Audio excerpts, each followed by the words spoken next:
So, Trevor, let's talk about the Louisville defense, because this is statistically, it looks really good. But this is the side of the ball that I don't think has been playing as well.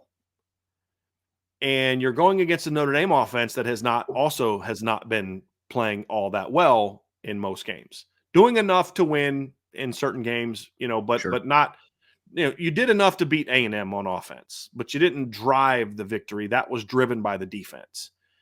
You did enough to beat Miami of Ohio by 25, but you didn't drive the defense.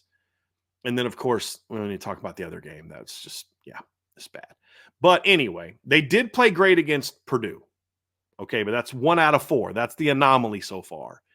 Georgia Tech exposed some potential weak spots in the Louisville defense. I don't know if Notre Dame's capable of taking advantage of them. We'll find out. But this is a defense that I think is going to continue to get better, though. That's the concern, because there are a lot of new faces. They've had some guys banged up. There's a lot of new transfers up front, some new transfers in the secondary. The more they're in the system, because it's not a super easy system, I think the better their defense is going to be. And you need to make sure that this isn't the game that happens, because this is only game 4 for them, not game 5 like it is for Notre Dame. And so you hope that breakout comes like, okay, this Louisville defense is going to figure it out, Trevor. They're going to figure it out. They're going to get rolling, and they're going to be pretty good. You just hope that's against like SMU or Virginia or Miami, somebody like that, and not Notre Dame. Because I do think that what we've seen so far on film, there's some areas that you can exploit them a little bit. But they're an aggressive defense, pretty good D-line. They're a team that can kind of go 4-3 or 4-2-5. They've done a little bit of both. They've got a hybrid linebacker in Ben Perry that is a linebacker, but he kind of almost plays more like, I think sometimes more like Jeremiah Owusu-Koramoah than he does, a true linebacker, inside linebacker. They can go nickel easily. And what's interesting is one of my favorite players from their team last year is not even starting for them right now. And Devin Neal, he got beat out. I mean, he's not. The other two kids are playing more. McDonald's playing more. Quincy Riley's one of the best cornerbacks Notre Dame's going to face this year. He's a little banged up. He's got an ankle injury. He's questionable for this weekend as well. I'd be shocked if he doesn't play. How good is he going to be? I don't know. But when he's healthy, he's not only the best cornerback that Notre Dame's going to face, in my opinion. He's one of the best. He's one of the 10 best cornerbacks in college football when he's healthy, in my opinion. And then I know there's a linebacker that you like as well in TJ Quinn. He was on my all-opponent team. And, of course, he hasn't been great so far this year. But Aston Gillott's another kid that just wrecked Notre Dame last year. You just have to be careful that this isn't his breakout performance, or – this is the thing you worry about with Notre Dame. It's the money game for a lot of these kids, right? Like, especially now with NIL, this is where you make that. But this is the game you want to put on film for let the NFL people know what you're all about. And so it's a group that has talent, but it's a group that's still coming together, in my opinion, because there's a lot of guys still learning the defense. What are your thoughts on what they do defensively, Trevor? Yeah, I agree. What they're lacking in right now in consistency, they're making up for with athleticism. They're a very long defense, and that's something that kind of jumps off the page when you look at the roster and when you look at how they play on the field. I mean, going through and looking at their depth chart right now, they don't have a single defensive back. Actually, their shortest defensive back is Quincy Riley, and he's one of the best DBs in the country. They're very long. They're a very athletic defense. I think note the shortest guy is 6 feet tall. Yeah. Quincy Riley's listed, and I don't know if he's quite 6 feet tall, but like he's around 6 feet tall. He's listed 6 feet. That's their quote unquote short guy. Yeah. To Trevor's point. Yep. I mean, to your point, I really liked Devin Neal last year too, and he does rotate in. He was a starter last year, and his spot got I don't want to say taken, but Tamari and McDonald is seeing more. It's been reduced. How about that? Yeah. It's been reduced. He's still playing because, to your point, you are correct. They do rotate their safeties a lot, but I think I'm looking at the numbers, and I'm actually curious. And I guess we shouldn't necessarily say that his spot's been taken. Perhaps he had an injury in the offseason that he's coming back from, so I should be careful there. But he's played 89 snaps in 3 games. He played 19 against Georgia Tech. He hasn't played more than 36 snaps in a game. So maybe some of you, if there's any Louisville fans in the chat, maybe you can clear this up. Was Devin Neal just beat out by McDonald, or is he kind of battling back from an injury? I'm like, because like if you could say, well, like, okay, if you don't follow Notre Dame, you may be like, hey, did Cooper Flanagan beat out Mitchell Evans? Because like first 3 games of the year, he's playing more than Mitchell Evans. Like he must have beat out Mitchell Evans. So I don't know that for a fact, but the other kid's playing more right now than Devin Neal is. To your point. I am high on TJ Quinn. He was all over the field last year when Notre Dame was playing him. I mean, he had 10 total tackles that game. I think it was split up like four solo tackles, 6 assisted tackles. So I mean, they're a team that wraps up, or they are a team that flies to the ball really well. They gang tackle, and then Ashton Gillott is having somewhat of a subpar year so far this year, but last year against Notre Dame, he had 2.5 tackles for a loss, 1.5 sacks, a forced fumble. I mean, he was all over the place. And the thing that makes him so dangerous, which I know we're going to break down more tomorrow and throughout the rest of the week, but he plays on multiple spots on the defensive line, which just in the game alone last year against Notre Dame, he lined up across from Billy Schrouth. When he was at left guard, he lined up across from Blake Fisher. There were a few where he was outside against Joe Alt. So they do a lot of different things on the defensive side. And then never know where he's going to be on third down. Like, no.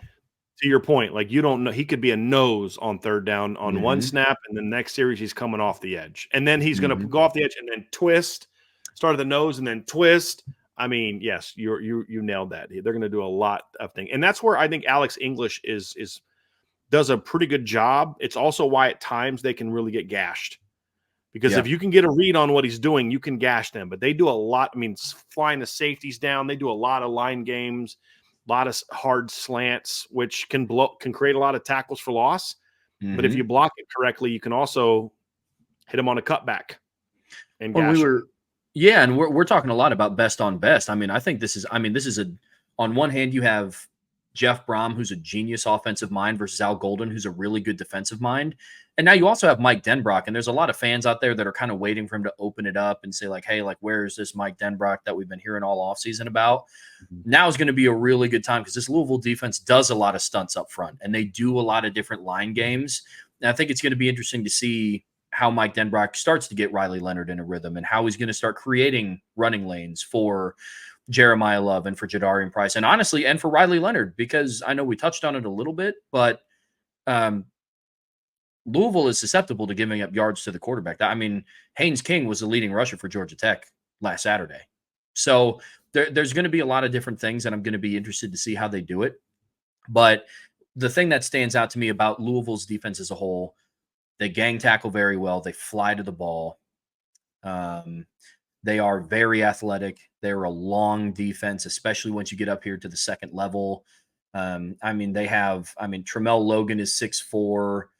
Stanquan Clark is 6'3". His backup is 6'3". They have a safety that's 6'2", another safety that's 6'1". So they are very long, which makes throwing windows a little tighter. But they are a very aggressive defense, which does leave them susceptible to big plays. So going to be interesting to see how Notre Dame game plans around that. Very, very much. Very, very much. So last year, Notre Dame could not get a read on Louisville because they just got dominated up front. And that is going to be, and we'll do a deeper dive into this tomorrow, that ultimately is going to be the thing that determines whether or not this offense is successful. That's really what it's going to come down to. You can talk about Riley Leonard and the receiver. It's going to come down to, can you win up front? And pass game wise, it's two different battles. Pass game wise is a whole different animal than run game wise, because run game wise, this offensive line's been pretty good so far this year. Pass game wise, it's a problem. They haven't been very good this year, especially on the left side. And that can completely, that's what Duke did to Notre Dame last year. Sam Hartman couldn't throw. Why couldn't he throw? Because half the time he dropped back, there's someone in his face. And that's a concern that I have coming into this game, is because Alex English is going to bring a lot at you. He's going to throw a lot at you. And you've got a very young offensive line. How prepared are they going? This is a game where Joe Rudolph's going to make his money or not. Is how prepared can you get your boys ready to play in this game? Physically and mentally. And that ultimately is going to be a big part of who wins this game, because they are going to talk. they're going to throw a lot at Notre Dame and in an attempt to, because like, again, Alex English has been around a long time. He's been D coordinator at Michigan. He's been in the NFL. This is a sharp guy. He's going to say, okay, let me look at their offensive line. True freshman, redshirt freshman, redshirt sophomore at right tackle, and 2 seniors that got beat out that are starting in the offensive line right now. And one of them's playing out of position. Not out of position, but a different one than what they played. Position. Right, yeah. right. Now, I thought he played pretty well at that position last week, but it's still your number 2 guy. So we're going to throw stuff at them because if we beat them, then we don't have to worry as much about stopping number 4 and number 24 and number 13. Because the way you stop them is to dominate those guys. And he's a smart guy. He's going to know that. And that's exactly what happened last year. I think they knew, like, we are not going to be able to stop Audric Estime and Mitchell Evans if it just becomes a skill-on-skill game. And Notre Dame has some receiver things that they can do. And we're going to dominate this game because we're going to dominate the linemen. And that's exactly what they did. And that's where you kind of hope that there's a little bit of sense of pride with the O-line. But then you look at it and you're like, only 2 of the guys that started that game last year are even playing in this game. You know, because you don't have Zeke Crow, you don't have Joe Walt, you don't have Blake Fisher, and Anthony Knapp wasn't on the team. I don't even know if Sam Pendleton traveled to this game. I know Emil traveled. I don't think he played. Billy Schrouth played in that game. He did. He's not playing right now. So, you know, that's kind of interesting thing. But defensively, they are going to throw a lot at you. They're going to try to disguise their coverages, get their quarterback to bait, you know, to kind of make a mistake with, you know, here's what I think I'm seeing. And post snap reads, you're going to try to create they try to create a lot of negatives with their line games and their defensive line. So that's another thing, Trevor, too, that this is a defense that's going to try to create a lot of mistakes. They ranked 24th in college football last year in tackles for loss. And they had 84 last season. So this is a team that likes to get after it. No question about it. And the thing I like, they were 30th in sacks. Or no, that's actually where they are this year. Where were they in sacks last year? They ranked 29th in sacks. So you had 34 sacks and 84 tackles for loss, which means they created 50 negatives in the run game last season.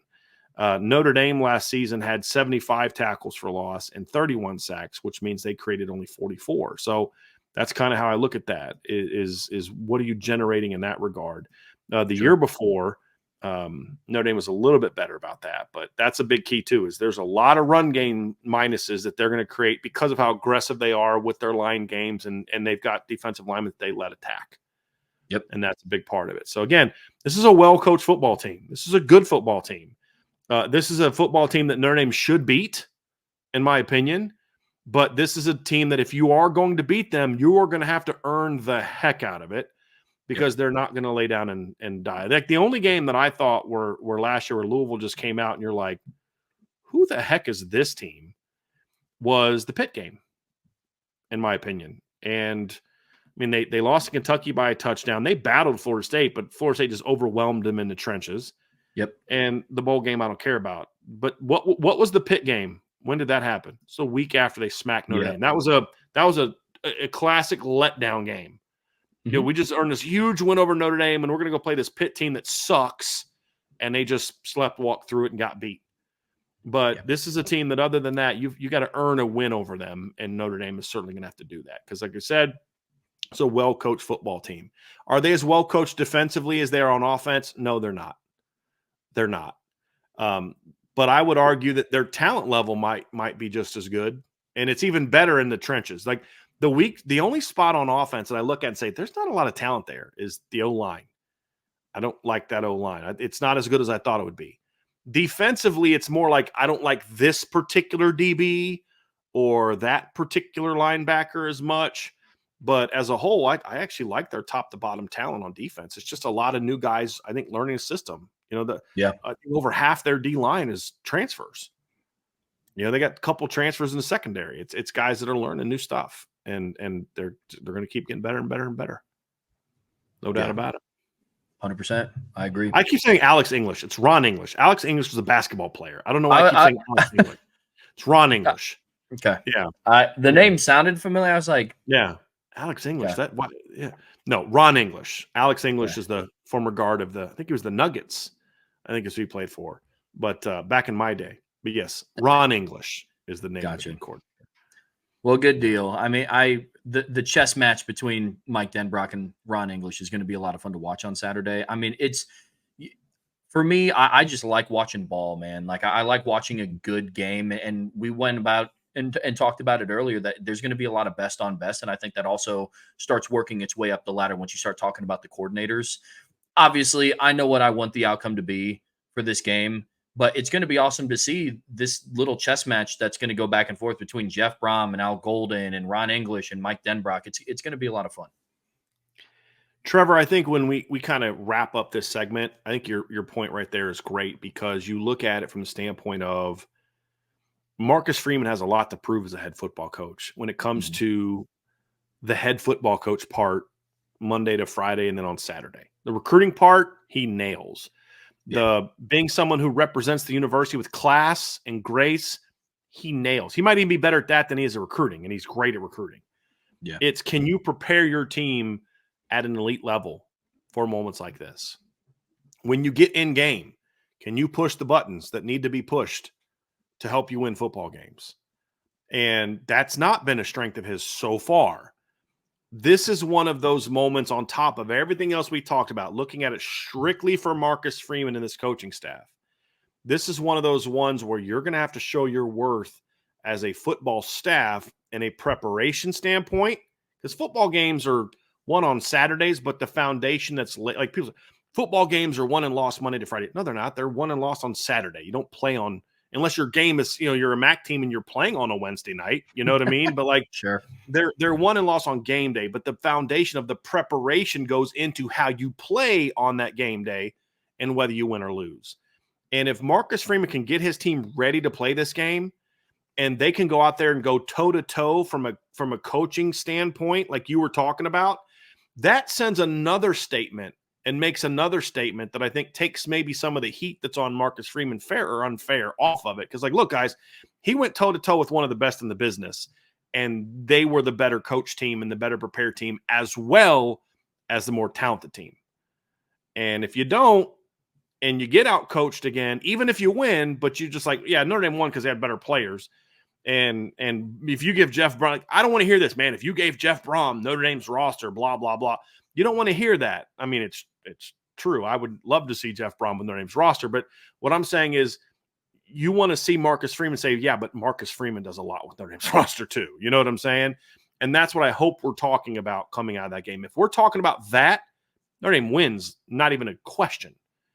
If we're talking about that was the better coached football team on Saturday, Notre Dame wins. Louisville can be the better coach team and still lose.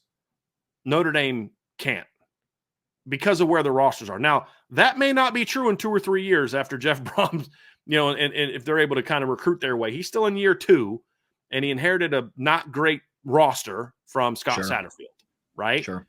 And he's making up ground quickly. But right now, Notre Dame in year 3 of Marcus Freeman has a better top-to-bottom roster than Louisville has in year 2 of Jeff Brom. So if you win the coaching battle, you will win the on-field battle if you're Notre Dame. It's not necessarily true at Louisville. They could out-coach Notre Dame and still lose a close game. Just depends on the degree in which Notre Dame is out-coached. So that would be something that I also would love to see come out of this game. And again, it would take some of the, he's in over his head and some of the stuff that I think is a little bit, it's easy to say that stuff when things aren't going well. It's like, I had a guy I used to know, he would always talk about, Brady Quinn is a deer in headlights. Like, no, Brady Quinn always looks like that. You only notice it when something bad happens. Like, Brady Quinn always had the same facial expression after every play. But some people only, and it's just kind of like, he's got a little bit of like this look on his face. But this guy would only notice it when Brady threw a pick or got sacked. Deer in headlights. And I'm like, no, that's his face. It's like the scene from Maverick. You know what I mean? Like, I don't like the look on your face, Mav. It's the only one I got. You know what I mean? It's like, and that's how I feel like it's easy to pile on Marcus Freeman and, he can't do. Like, okay. But games like this are where that reputation is either crushed or you add fuel to the fire.